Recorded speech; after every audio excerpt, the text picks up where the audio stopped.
Welcome back to the Operational Risk Management series. The previous lessons provided a description of the steps leading up to make risk decisions.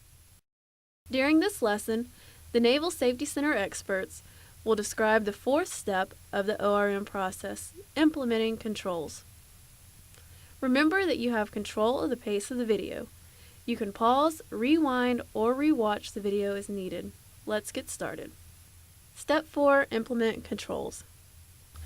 Some of the things to consider when we're implementing controls is to make implementation clear, establish accountability, and provide support.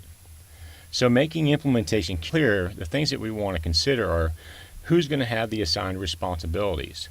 When you're talking about the implementation, also take into account the way people learn.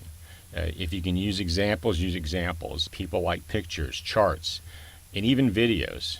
But the thing about implementing controls is you want to really sell this. You want to talk about successful implementations, and you want to promote ownership. Make it very personal for the people that are having to go out and execute this for you. So make implementation clear. The next thing is to establish accountability.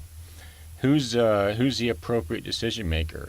If you're going to establish accountability down at the deck plate level, because they're on scene and they're actually using this, then that's probably a lot better than having somebody at a remote location that doesn't have eyes on or can't see what's happening, implement those controls and make those things happen. So look at that, look at delegation of the control actions, and then make sure that you acknowledge it and the accountability of this whole process.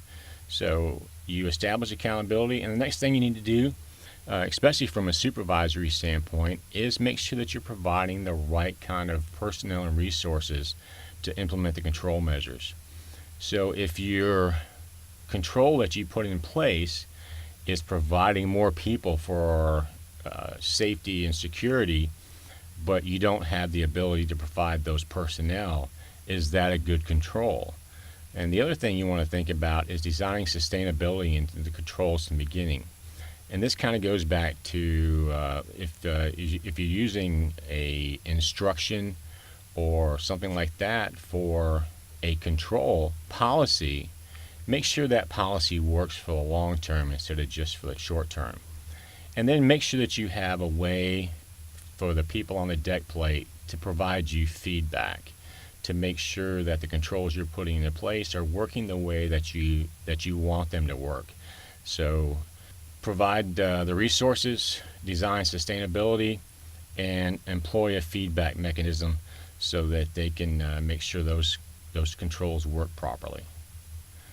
Make implementation clear, establish accountability, and then provide the right kind of support.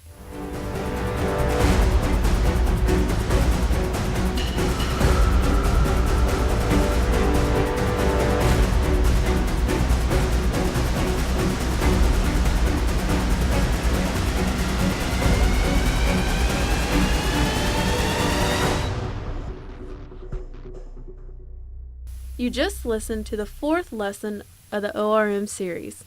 The lesson covered the actions taken to implement controls. Before moving on to the last lesson of the series, review OpNav Instruction 3500.39 Enclosure 1, Section 8D, and rewatch the lesson if needed.